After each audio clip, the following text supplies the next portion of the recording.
começando mais um TVMP, entrevista especial da Semana do Ministério Público de Minas Gerais. Nós recebemos aqui o ministro aposentado, Carlos Mário da Silva Veloso, do STF, filósofo, advogado, professor, escritor, magistrado e jurista mineiro de Entre Rios de Minas. Ele participa do evento do MPMG com a palestra A Constituição de 88, que eu vi no Supremo Tribunal Federal, rumo aos 40 anos. Ministro, muito bem-vindo. Obrigado por o senhor estar aqui conosco para conversar um pouquinho para a TVMP. Eu que agradeço, viu? Bom, eu queria começar perguntando qual que é a análise que o senhor faz da Constituição Federal, que o senhor viu, né, como ministro do STF, portanto, como guardião, né, desse conjunto de normas que rege o nosso país. Bom, a Constituição de 1988 é uma Constituição democrática. Aliás, é a mais democrática das Constituições que tivemos. Ela é uma Constituição inovadora, ela é uma Constituição que deu ao homem a relevância que ele tem, porque o Estado existe e ela teve para servir ao homem, não é? Então, os direitos e garantias fundamentais da Constituição de 88 inauguram o texto constitucional. Isto é, o homem, então, foi posto em primeiro lugar. Ela consagra uma tábua de direitos individuais e coletivos extensa no artigo 5º, não sem antes anunciar os fundamentos do Estado de Direito da República Federativa do Brasil, que se constitui em Estado democrático de direito. E esses direitos fundamentais que ela consagra, quer dizer, não são somente aqueles que estão no artigo 5º da Constituição, denominados direitos fundamentais de primeira geração. Ela consagra também os direitos de segunda geração, os direitos sociais, aqueles direitos que interessam de perto a classe trabalhadora. Todos nós somos trabalhadores, não é? Então, esses direitos sociais que surgiram pela vez primeira na Constituição mexicana de 1917 e na Constituição da República do Weimar, em 1919. Os direitos sociais, eles integram também os direitos fundamentais, são consagrados na Constituição, esses chamados direitos de segunda geração. E também os direitos de terceira geração a Constituição consagra. É uma Constituição realmente, ela não só consagra, ela garante, ela manda o judiciário garantir. O juiz, todo juiz por isto mesmo é garantista. Garantista no sentido de que ele deve garantir os direitos constitucionais, os direitos assegurados na Constituição. Agora eu falei, ela consagra direitos de primeira geração e de segunda geração. E consagra direitos também de terceira geração, os chamados direitos difusos, os interesses difusos, que interessam a grupos, não é? Individualmente e em grupos. Mas eu queria dizer também que a Constituição garantista garante direitos e que a justiça tem dois pratos. Quer dizer, eu disse que ela manda que o juiz garanta os direitos declarados, efetive a garantia dos direitos declarados. E ela tem dois pratos, a justiça. Num dos pratos estão sagrados direitos individuais. No outro prato, os não menos sagrados direitos da coletividade, os direitos coletivos. Então, isso não quer dizer que o juiz garantista é aquele juiz que absolve sempre. Não é isto. O juiz garantista é o juiz que faz cumprir a lei. No Estado Democrático de Direito, é importante que a lei seja cumprida. Não vale a vontade das pessoas, vale a vontade da lei. De modo que, no segundo prato, estão os direitos coletivos, que são os direitos da sociedade. Então, o bom juiz que cumpre a Constituição há de efetivar essa pesagem. E eu dizia que há direitos de terceira geração também garantidos na Constituição e há direitos de quarta geração. E o direito mais significativo de quarta geração é o direito à democracia. Quer dizer, a Constituição garante a democracia.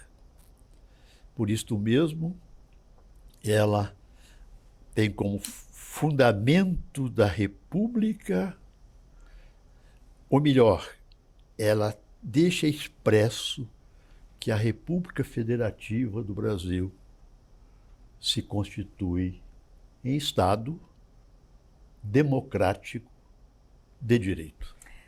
Falando sobre isso, em 25 de março deste ano, no Dia da Constituição, nós comemoramos os 200 anos da primeira Carta Magna brasileira, né, que foi imposta por Dom Pedro I em 25 de março de 1824, ainda no Brasil Império. Como eu não tenho a memória boa como a do senhor, vou fazer a colinha aqui das datas, porque depois dessa nós já tivemos mais 6 constituições, a da Primeira República, da Segunda República, do Estado Novo, da República de 46, a militar, durante o período da ditadura, e a da redemocratização, que é essa atual nossa, né, que foi constituída em 88. Com exceção das 2 primeiras, a do longo período de império e a da Primeira República, todas as outras antes dessa atual duraram pouco, né, sujeitas à sucessão de regimes políticos que nós tivemos. Podemos dizer que a redemocratização e a Constituição de 88 estão firmes, sólidas para perdurar, como o senhor estava dizendo aqui? Você anotou com inteligência. É a Constituição que mais tem durado e se há de durar. Há de durar. Ela há de encontrar no Supremo Tribunal Federal aquele Supremo que eu vi, aquele Supremo que eu vivi, que fará os ajustes. O que eu quero dizer é que nós temos uma Constituição real, substancial, e uma Constituição formal, jurídica. O que é a Constituição real? É aquela Constituição que se ajusta, que se ergue, que se amolda nas realidades da nação, na realidade social, na realidade econômica. Que são mutáveis, né? A Constituição também deve ser? São evolutivas, evoluem. Os tempos, ontem eu disse na palestra, citando, aliás, um poeta romano, Tácito, ele dizia: os tempos mudam. E nós mudamos com eles. Então veja, essa Constituição real, ela precisa de uma norma para reger aqueles fatos, né? Aquela Constituição sociológica carece de uma Constituição jurídica para regulá-la. Esta Constituição jurídica formal há de estar ajustada a esta Constituição real, na sua afirmativa, de sorte que, nos Estados Unidos, a Corte Suprema é dita a chave, a pedra de toque do sistema federativo e do sistema constitucional norte-americano, porque ela faz os ajustes corretamente, com serenidade, com discussões, com debates entre os justices, entre os juízes. Muitas vezes param até para pensar. Tem esse costume na Suprema Corte norte-americana. Dá uma parada, vamos pensar. Porque, veja, a Constituição norte-americana é de 1787. Um pouco antes, 2 anos antes da Revolução Francesa, que é de 1789. Pois bem, quando ela foi criada pelos pais fundadores, né, os Founding Fathers, era o tempo das diligências. Pois bem, esta Constituição regeu, possibilitou que o homem fosse à Lua, que os Estados Unidos, né, a administração norte-americana, levasse o homem à Lua, pisasse na Lua. Por que isto? Porque não foi preciso mudar a Constituição, porque não foi preciso uma emenda constitucional, porque a Suprema Corte vem ajustando aquela Constituição formal, que tem apenas 27 emendas constitucionais, portanto, 1787, tem mais de 200 anos, né? Tanta coisa mudou, né? Não é? Tanta coisa mudou e ela continua vigente, porque é ajustada. Então, sobre a nossa, em 2018, quando dos 30 anos, né, da Constituição de 88, o senhor propôs uma indagação sobre essa nossa Constituição, se ela poderia ser renovada para ser renovadora. Qual que é a sua opinião? Foi. Realmente, então voltemos à nossa Constituição. Você disse bem, nós tivemos a Constituição de 1824, não é? Ela teve vigência até a proclamação da República, até 1889. E imediatamente veio a Constituição de 1891. Depois tivemos a Revolução de 30, quer dizer, uma interrupção daquela República Constitucional, não é? E a Constituição de 34, 1934, depois veio a do golpe, da editorial, que deu simplesmente forma a uma ditadura do Vargas, não é? Depois redemocratizou-se com a Constituição de 1946, depois a Constituição de 1967, a Emenda Constitucional número 1 de 69 e a redemocratização com a Constituição de 88. Eu dizia uma Constituição democrática? Sim, a mais democrática das constituições que tivemos. A Constituição de 1988. Uma Constituição realmente, ela inovou. Mas ela precisa de ser renovada em certos aspectos? Sim. Eu dizia, nesse artigo que escrevi,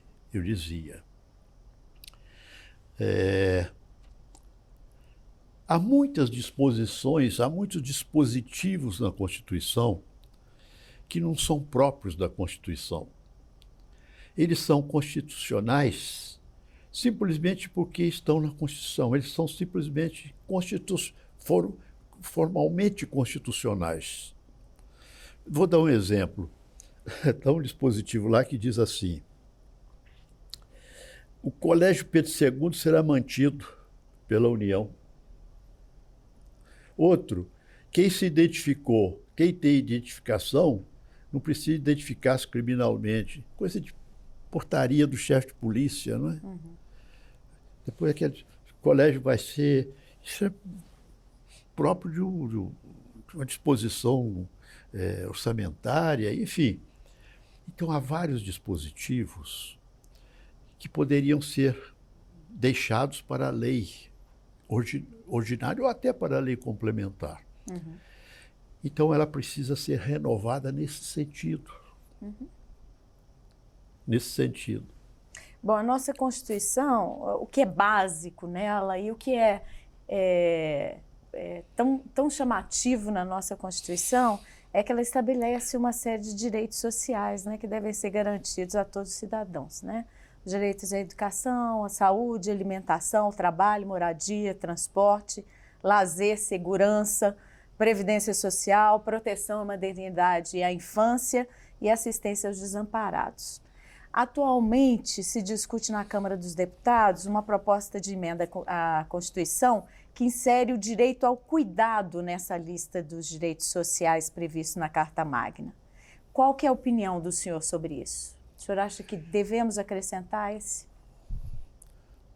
Mas a Constituição, esses direitos todos, eles estão ali, postos na Constituição. Os cuidados seriam relativos aos cuidados a idosos, a pessoas adoentadas.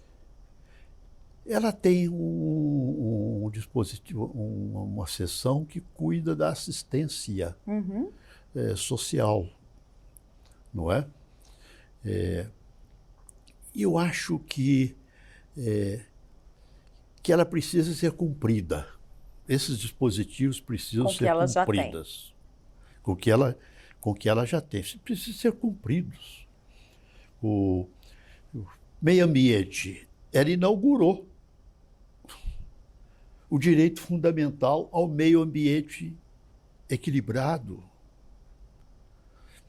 Agora, precisa saber, esse direito está sendo garantido?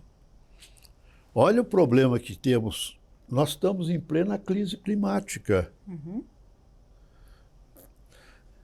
Quer dizer, o problema não é só brasileiro.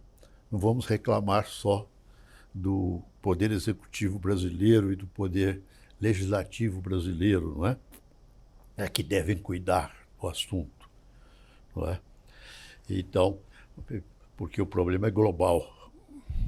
Quer dizer, o mundo se esqueceu, os dirigentes do mundo, não é? Os estadistas do mundo se esqueceram de que a população cresce, não é? A nave é uma só, somos todos habitantes dessa nave. Então, destroem-se florestas, poluem águas. E veja aí a crise climática que aconteceu no Rio Grande do Sul e o que está acontecendo conosco, não é? Muita água afogando gente no Rio Grande do Sul e fogo nos queimando, não é? Uhum. Em Brasília, a secretária de Trabalhos Domésticos lá de casa, doutor Carlos, tem que deixar fechada a janela, porque a fuligem suja as roupas. De modo que é preciso que haja uma consciência, né? A esse direito que é vital, né? Exatamente. O meio ambiente o direito ao clima. Hoje não é só o meio ambiente, é o clima. Quer dizer, o que está acontecendo é desastre climático. De modo que eu acho que é preciso que as autoridades assumam que é preciso cumprir isto. Eu morri de rir. Ontem assistindo um programa de televisão, candidato a prefeito falando, não é porque eu vou fazer a consulta mais rápida no posto de saúde. Ele devia estar falando que precisa construir viaduto, que o trânsito de Belo Horizonte está um horror, né? Viadutos, enfim. Transporte coletivo mais eficiente, que nós não temos. Está cuidando de consulta de... Meu Deus do céu! Sobre o meio ambiente, o que o Ministério Público pode e deve fazer, né, dentro da sua atribuição constitucional para que a gente melhore essa situação que estamos vivendo? O Ministério Público é o grande responsável. Responsável no sentido de que a Constituição quer que ele atue, e atue realmente com muito vigor. De modo que o Ministério Público é hoje o órgão que a sociedade confia que realize isso. E ele tem realizado, não é? Veja com relação aqui ao Ministério Público Mineiro, né? Dirigido tão sabiamente pelo Dr. Jarbas Soares Júnior. Problema de Mariana, problema de Brumadinho, os acordos que o Ministério Público está promovendo, praticamente realizados. Quer dizer, o Ministério Público, então, é o grande, hoje, pela Constituição de 1988, o grande promotor de ações em favor do meio ambiente, em favor do direito ao clima. Por muito tempo, depois das tragédias, né, consumadas, essas instituições, como o Ministério Público e a Justiça, tiveram que atuar. Mas agora se fala muito do que é preciso fazer preventivamente. Como é que a gente pode lidar com esse problema, né, para já prevenir os males do futuro que já chegaram, mas que podem piorar? Eu via também na televisão que a Vale do Rio Doce, talvez a Vale, se não estou enganado, parece que teria 32 represas, né, de rejeitos que ela deveria rever, e parece que já estão revistas. Sim, tem um programa de desativação, 12 né, ou 15, dessas não é? represas. Quer dizer, quase atingir já a metade do número. Isto, depois, você acentuou bem, dos desastres causados por ela, não é? E com a atuação do Ministério Público Mineiro. Com a atuação do Ministério Público Mineiro. Quer dizer, e até a legislação nova veio proibindo a construção dessas represas, né? Essas barragens, dessas barragens a montante. Quer dizer, não pode. Mas, meu Deus do céu, só se pensou nisso depois que a porta estava arrombada, não é? Tantas vidas, né? É verdade. Então é preciso prevenir para não precisar remediar. É preciso prevenir, sim, tomar atitudes preventivas. O que é preciso fazer nessa área? Não é? O que é preciso fazer para não poluir as águas. O que é preciso fazer para impedir a desmatação? O cerrado está sendo liquidado. Quase metade da área ocupada pelo cerrado já foi dizimada. Ela é maior do que né? a devastação da selva amazônica. Maior. Quer dizer, o cerrado está aqui pertinho de nós, né? Em Minas temos uma parte dele. O noroeste mineiro todo é o cerrado. E uma parte importante. Importantíssima. Né? Um bioma importante. É, um bioma muito importante, de modo que essas medidas preventivas são muito necessárias. E vê-se que estão sendo tomadas algumas, que não fique somente nelas. Vamos à frente, vamos em frente. Muito se fala hoje sobre os malefícios do agronegócio para essa questão, né, da devastação desses nossos biomas e desses incêndios que estamos vendo agora. Como o senhor acha que podemos agir, que devemos agir, né? Instituições de justiça devem agir para reduzir esse problema? Isso tem que ser encarado com cientificidade, né? Tem que ser. Eu sempre disse, sempre proclamei que, a exemplo de uma andorinha só que não faz verão, uma cabeça só não realiza praticamente nada.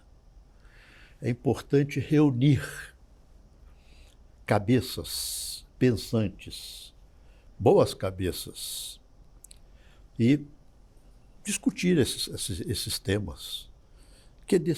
Qual a decisão mais adequada que deve ser tomada? Quando eu ocupei a presidência do TSE, e era preciso tomar providência a fim de acabar com as fraudes eleitorais que havia, o mapismo, por exemplo, afastar a mão humana, portanto, da apuração dos votos. Eu reuni 40 pessoas, 40 grandes cabeças. Fui buscar até em Minas algumas dessas cabeças, como Raul Machado Horta. A própria Carmen Lúcia, hoje ministra do Supremo Tribunal Federal, Anísio Zé Leão, um servidor da Justiça Eleitoral muito competente, infelizmente morreu precocemente, o Roberto Siqueira, e outras boas cabeças de Minas, boas cabeças de São Paulo, do Rio Grande do Sul, do Nordeste brasileiro, enfim, do Amazonas. Essas 40 pessoas foram divididas em 5 comissões temáticas, porque eram cabeças pensantes de diversas coisas, de diversos temas, de diversas disciplinas. Então, vamos ajustá-las, né, em subcomissões temáticas que essas pessoas têm o maior interesse. Então, fizemos 5 comissões: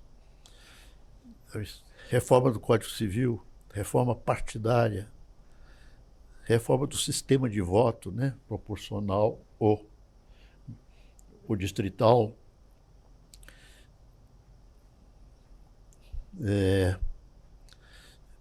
financiamento das eleições, porque o que está acontecendo aí é dinheiro no ralo, né? Dinheiro do contribuinte, dinheiro público jogado no ralo, e informatização do voto.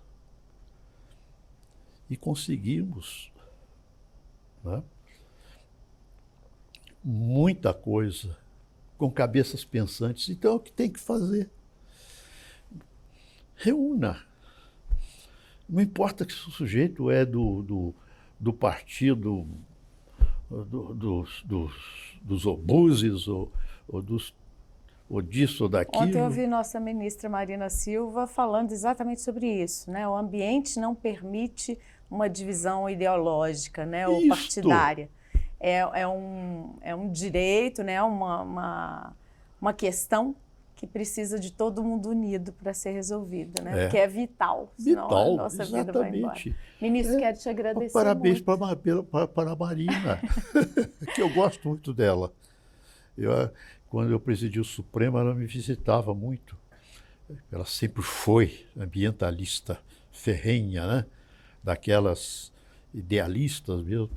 Então ela me visitava muito. Gosto muito dela. Ministro, quero te agradecer muito pelo seu tempo, por essa entrevista, né? Espero que o senhor aproveite o restante da semana do MP. Oh, meu Deus do céu. Muito obrigado. E até breve.